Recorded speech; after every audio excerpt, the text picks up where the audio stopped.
Welcome back to the Vitek booth here at NAB 2016, and I'm joined as our next guest by Bertie Gregory. Hello. Who is a young, I can say young because relative to the rest of us you certainly are, young but not so aspiring, rather successful filmmaker who has been shooting a lot of wildlife documentary style films. Yeah, exactly. And is also a Sachtler brand ambassador, and I'm joined also by Tobias from Sachtler. Hi Dan. Sachtler. I never say it right. It's the English pronunciation. How do we say Sachtler? Sachtler. Sachtler. Yeah, Sachtler. Deep but German accent. Yeah. You can call us whatever you want. Sachtler is the fine. tripod people. Okay. And then still with us is Rodney Charters, DP extraordinaire, and my co-host for this session. So, Bertie, how does somebody so young get to be working for big names, and can we name drop here some of the names? Yeah, you've been okay. for? Who have you been working for? Mainly a guy called Steve Winter, who is one of National Geographic's kind of top wildlife photographers, stills photographers, and I've been shooting video for him, and then more recently my first solo project as well for National Geographic. And do we have some photos? I think we have some photos queued up. Yep. They're going to show exactly what the kind of thing it is that you do. Yeah. I don't know what. Okay, what is that? So that was from the kind of the first solo project that I've been doing for National Geographic. It's kind of hush hush at the moment. It's going to come out in a few months, and it's a wildlife adventure series all about the predators on the west coast of Canada. So bears, wolves, eagles, whales, all the kind of big charismatic stuff. And you look like you're having a lot of fun there. It's a pretty wild place. Dangerous was that, getting up close to a grizzly like that? So that was a black bear. Actually, they're a lot more shy than a grizzly bear. Okay. So you can walk with them absolutely fine. The key thing is to always have a chat with them, because if they know you're there. Yeah. So for example, when the salmon are running up the rivers, bears hunting salmon, that's kind of a classic thing. You just got to have a chat with them, because if they're surprised, then that's when they can become dangerous. But as long as they know you're there and you're a person, they just leave you alone. So I have a little chat with them. Yeah. And then you've got that was an amazing shot of that's a eagle bald eagle. Yeah. So you shoot stills as well as video? Or? Yeah, that's right. So that's kind of how I got into wildlife photography filmmaking was through stills, and then the whole time I was kind of teaching myself to do video, because that was just something that another way of kind of channeling the obsession. Because whilst I'm interested in photography and video and stuff, essentially it's just one big excuse to get to spend time with big animals. Amazing.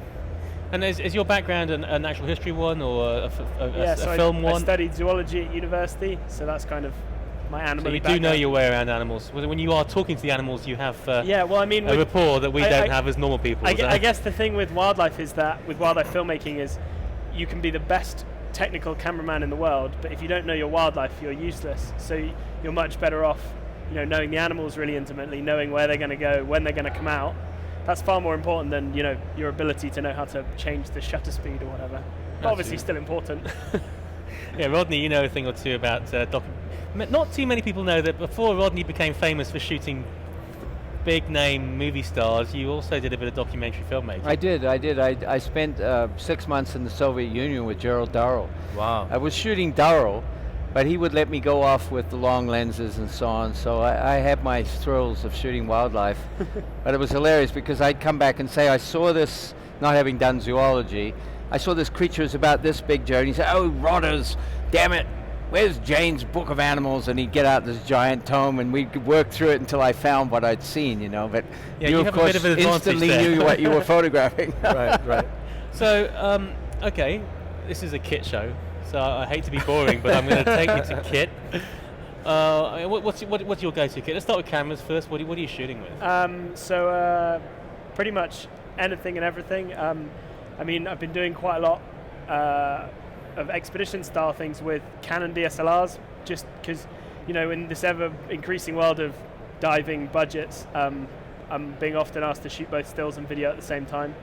So DSLRs, you can shoot great video and good stills at the same time. But then kind of the TV stuff, everything from Canon C300, Red Epic, up to Sony FS7 and things like that. So kind of, a big mix. You mix it up. Yeah, and then the lenses just, because I've used them and have always got on with them well, the Canon lenses. Yeah, you had some nice big, is that 200 to 400? 200 to 400 with that inbuilt 1.4 converter. That's kind of like the go-to wildlife lens with a lot of people for video use that, stuff. I think, yeah. on a budget rather than going for, and that has stabilization as well. Exactly, yeah. So just having that big range, it means you can, shoot you wide and.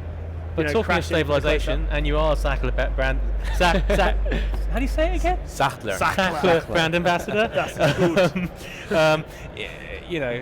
To handle those big lenses and the big cameras. Yeah, you need support. What do you use? Well, you can. So the Video 18. This is actually the S2, which has recently been launched. Let's have a look. I was on the recent projects. I've been using the S1, and I guess with wildlife you don't get second chances, and so kit is very important, but it just kind of has to do its thing. There's so many variables with shooting wildlife that you need to be focused on the wildlife. So the kit just needs to work, right? It needs to be really intuitive, and well, you could learn how to use this in 30 seconds, right? It just makes sense, and it's just. Well, show us. You've got Tobias there. We've got the expert from Sachtler. How would you say? So you've got your nice big camera and your big lens. What are the advantages of this over something smaller and less expensive? Yeah, I mean the great thing about this is it's very German. It's thank you. It's built to last. It's ruthless German, efficiency, and that's what you need when you're in the middle of nowhere. Because if something breaks, you can't change it. You shoot over. And I've never had this break. It's I've taken it put it in the sea, salt water. Walked 20 kilometers with it. Dumped it on the beach in howling wind and sand, and so far it's never let me down. Can you run us through if you push it over a bit? Could you just show us the features? So this is brand new, right? This is brand new. The one you've been using is the current one. The one I use, the S1, right, which is a great tripod. And this is better. This is better. So, and what is better in this is the core is still the Video 18, but what we did, we changed the inner springs to allow it to hold more payload. So it now holds up to 4 kilogram more payload. Yeah. And this is a request we got from many people, and the good thing is that we kept the price point the same. So the core of the news for this product is more payload, but the same great price. Can you show us the adjustments that you've got? Sure. The range is the balance range the same and everything? So I can essentially the same. Or yeah, this is all the same. So the controls are the same. So you have the camera there. So this is to adjust the counterbalance. Here, this is it goes from 1 to 16 different counterbalance step to level the camera, yeah. And then here the classic Sachtler controls on the track. There you have a vertical and a horizontal track, and you can easily, basically change the tension of the track by just using this dial wheel, and that's it. Yeah. So did you increase both the tension on the drag and also the spring response? You did both those. Both. Yeah, that's right. correct. Yeah. And it's sorry. Go ahead. Well, I was just going to say that whilst these have numbers, controlling the resistance of it, I kind of call them like this is like bald eagle mode. Bald eagle mode. Bald eagle mode. One is bald because bald eagles are really fast. I like that. And then there's like kind of bear mode, and then landscape mode. Do you know that so well you don't even have to look at it now? You just sort of twist it. Yeah, I mean that again with wildlife, everything has to be intuitive. Everything has to just happen like that. So everything just makes sense, and all the knobs you can feel with your hands that are just easy to. Yeah. And then what have you got? You've got some in the middle. I don't know if you can spin it so the camera can see it, but there's the speed leveling. Is that right? Yeah, that's the speed level clamp. This is something we introduced last year in Vegas. This is really to level the head more quickly. Can you show us? Yeah, just. I don't want to get the camera any closer. Yeah. Okay. So instead of screwing, exactly, you just grip. You grip, and you can level the head, and you release, and it's fixed. It's very simple.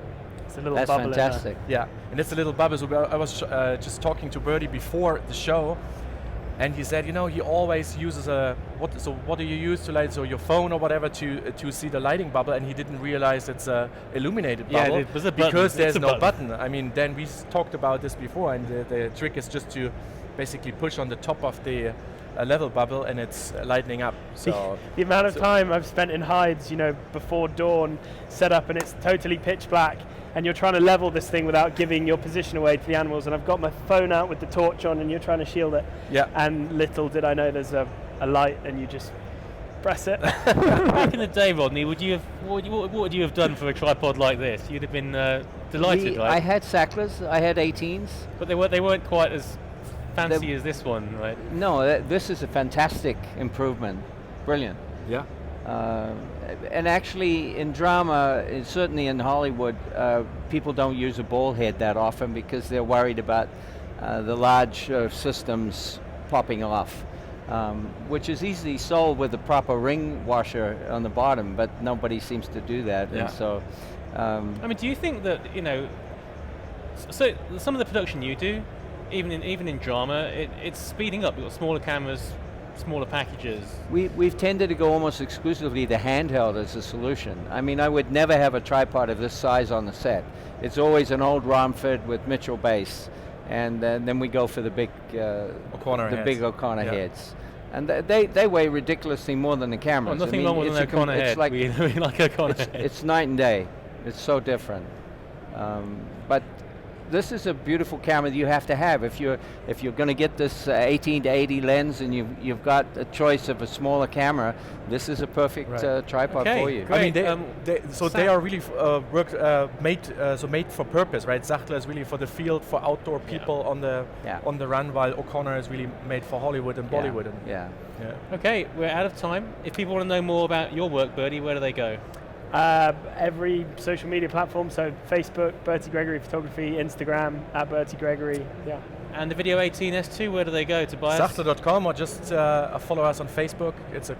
We have some great articles over there. Great, thank you very much. We're out of time. That's the end of this segment, but come back this afternoon where my co-owner of Newsshooter, Matthew Allard, will be sitting in this chair talking about interesting stuff. See you later.